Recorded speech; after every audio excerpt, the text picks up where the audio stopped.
Indian national Lokdal party के supremo Chaudhary Om Prakash Chautala जी जिला wise meeting ले रहे थे और झज्जर जिला के कार्यकर्ताओं की मीटिंग 7 तारीख को सुबह 11 बजे। उस विषय में मुख्य कार्यकर्ता बुलाए थे 3 हलकों के, जिसमें बेरी, झज्जर और बारह हल्के कार्यकर्ता को मीटिंग मैंने पहले लगी थी, इसलिए उनको आज नहीं बुलाया गया। तो वही उनको कह दिया।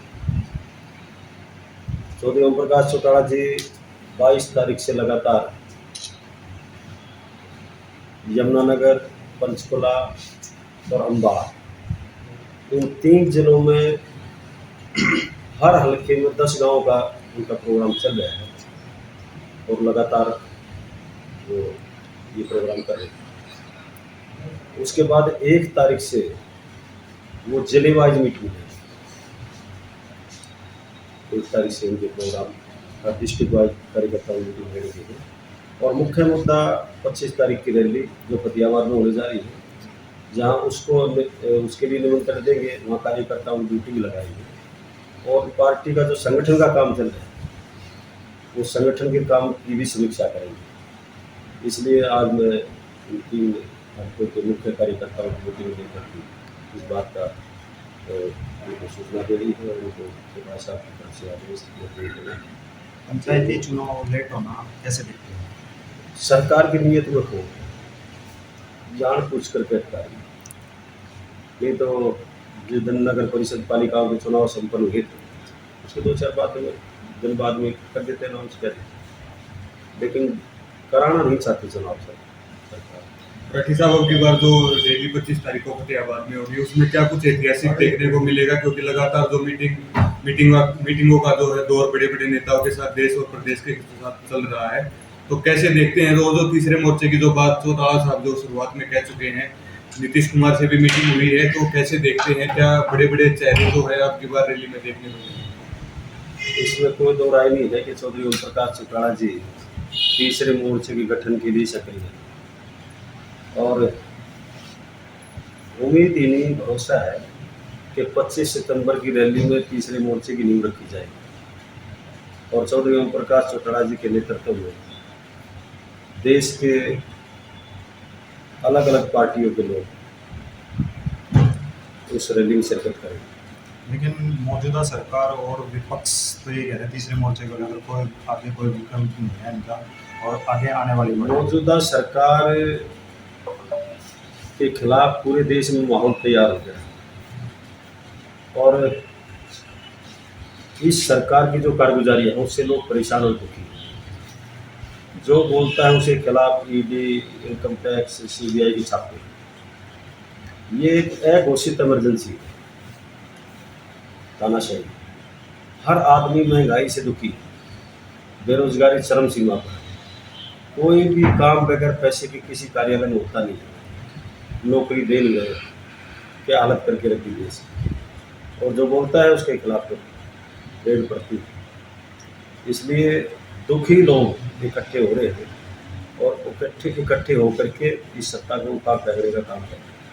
कांग्रेस ने हल्ला बोल रैली के लिए कार्यकर्ताओं की मीटिंग करी थी, तो इन लोगों की ओर से भी कोई ऐसा कांग्रेस की हल्ला बोल तो आपस में हल्ला बोलते हैं। कांग्रेस में इतने गुट है, कौन सी कांग्रेस का जिक्र करोगे आप बताओ? अलग अलग गुट है कांग्रेस।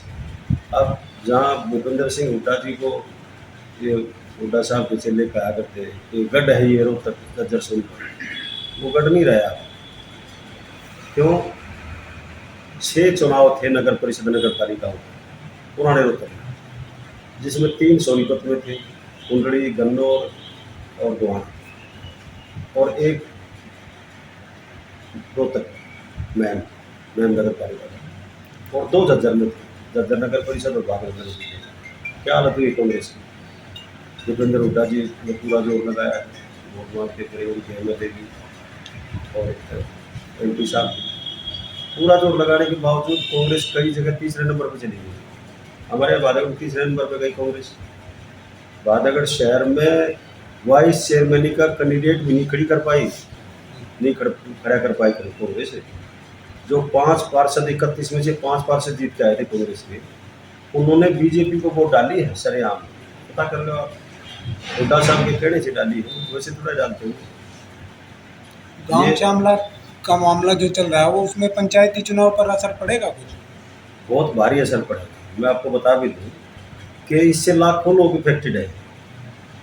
ये जो आपने श्यामला जमीन वाली, ये मुश्तरका मालकान की ज़मीन है, ये किसी पंचायत की ज़मीन नहीं है, ना ये नगर पालिका नगर परिषद की ज़मीन हो सकती है। लेकिन ठीक है कि 1999 में चौधरी बंसी लाल ने एक कानून बनाया था, और वो कानून ये था कि मुश्तरका मालकान की, पाने की, थोड़े की, पट्टे की जो ज़मीन है गाँव में वो पंचायत की, और जो शहरों में है वो नगर पालिका परिषद की। इस किस्म का कानून बनाया, और उस कानून के खिलाफ हरियाणा के सैकड़ों लोग माननीय पंजाब हरियाणा कोर्ट में गए।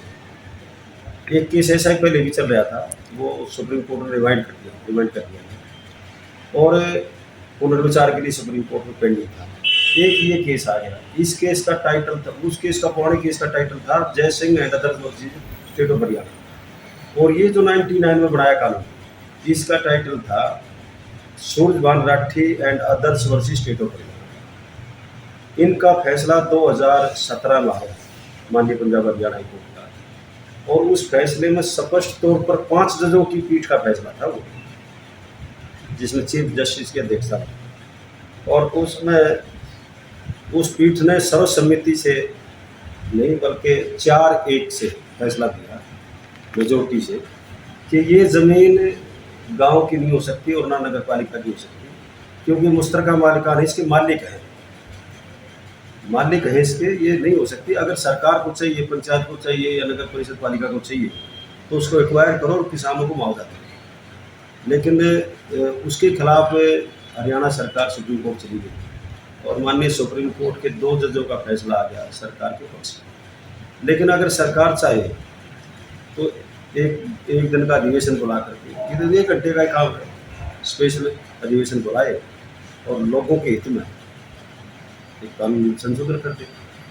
लेकिन मंशा सरकार चाहती है कि हम अपने लोगों को रेवड़ी बांट दें, इसलिए सरकार जल्दबाजी में इंतकाल करा रही है, म्यूटेशन करा रही है सरकार के नाम, और म्यूटेशन करा के ये अपने लोगों को 99 साल के पट्टे पर, 80 साल के पट्टे पर दे देंगे। और बेशकीमती ज़मीन है शहरों में, गाँव में भी बहुत लोग जो है, क्योंकि वो ज़मीन मालिकों की है। और मैं उदाहरण के लिए बताना चाहूँगा कि लगभग 50 साल पहले भादोगढ़ में इस किस्म की कई सौ एकड़ ज़मीन हमारे बुजुर्गों की थी, जो हमारे बुजुर्गों ने एप्लीकेशन दे करके तहसीलदार से और उसका बंटवारा कर दिया। जिसका जो 100 बीघे का जमींदार था उसको 10 बीघे आई थी, जो 10 बीघे का था उसको 1 बीघा आई। इस हिसाब से बंटवारा कर दिया। अब भी 200 बीघे के करीब भादोगढ़ की ज़मीन जो है वो नगर पालिका में चली गई, नगर परिषद में चली गई। ऐसे ही हर गाँव में, शहर में, तकरीबन शहर में, गाँव में ये लाखों लोग इफेक्टेड हो गए। अब भादोगढ़ में मैं बताऊँ आपको, कई हज़ार लोग इफेक्टेड है भादोगढ़ में, जो पहले श्यामलात में रजिस्ट्री करा के बैठे हैं। जो मलकियत थी लोगों की, वही तो उसने तो बेची है, ये तो सरकार ने थोड़ा बेची है, लोगों ने बेची, लोग मालिक थे उसके। अब वो उसका इंतकाल तोड़ रहे हैं, सरकार के नाम से डाले। तो ये लोगों के साथ एक जोर जबरदस्ती।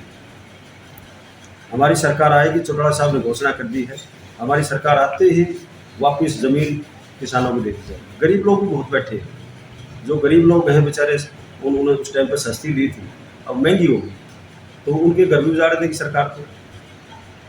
ये गलत तरीका है। माधवपुर चुनाव को चौधरी साहब आईएनएलडी पार्टी किस प्रकार से देखती है? क्या चुनौती के रूप में देखती है या अवसर के रूप में देखती है? क्योंकि जो पिछला इलाहाबाद का जो चुनाव था वो आईएनएलडी पार्टी ने जीता था, तो कैसे देखते हैं?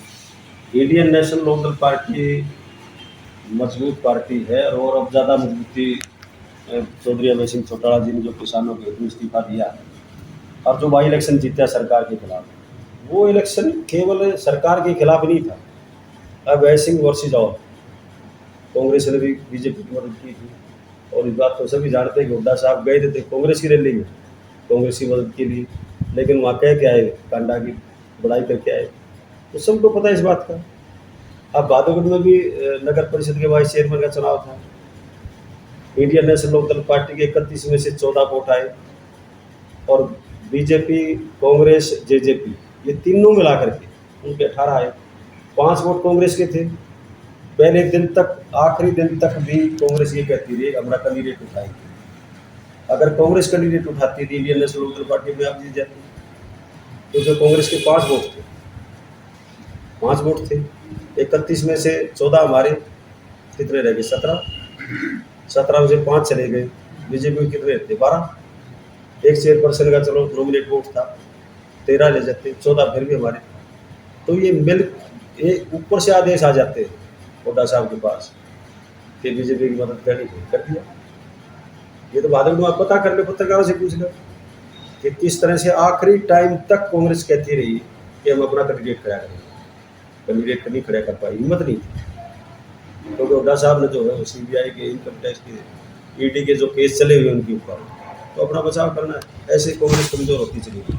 ऐसे ही पंजाब में अमरिंदर सिंह को कर दिया, ऐसे ही मायावती जी को कर दिया इन्होंने यूपी में। तो ये इस किस्म की काम हुड्डा साहब भी देर सवेर कांग्रेस में छोड़ कर जाना पड़ेगा। कांग्रेस के अध्यक्ष पद के चुनाव चौधरी साहब होने वाले हैं, उसे किस प्रकार से देखते हैं? क्योंकि जो बड़े बड़े नेता हैं कांग्रेस से लगातार छिटक रहे हैं, उनके ऊपर आरोप लगा रहे हैं कि जो राहुल गांधी के जो PA हैं और जो सिक्योरिटी गार्ड हैं वे पार्टी में जो देखिए, वो तो उनकी पार्टी का अंदरूनी मामला है, किसको अध्यक्ष बनाए किसको ना बनाए। लेकिन इतना जरूर मैं कहना चाहूँगा कि कांग्रेस लगातार कमजोर होती जा रही है और अब विकल्प है तीसरा मोर्चा। अब तो केजरीवाल वाले पार्टी वाले कहने लग गए हैं कि जो केजरीवाल है वो है नरेंद्र मोदी का जो है 2024 का जो है चुनाव में। तीसरा मोर्चा जो बनेगा तो प्रधानमंत्री पद का दावेदार अपने आप आ जाएगा। वो एक रिपोर्ट का हवाला देते हैं कि जो 40% जो लोग हैं वो केजरीवाल को प्रधानमंत्री देखना चाहते हैं। देखिए, अभी तीसरा मोर्चा बनेगा, बनने के बाद नेताओं की आपस में गुफ्तगू होगी, बात होगी। तीसरा मोर्चा बनने के बाद में सरकार जाएगी, इसमें कोई दो राय नहीं।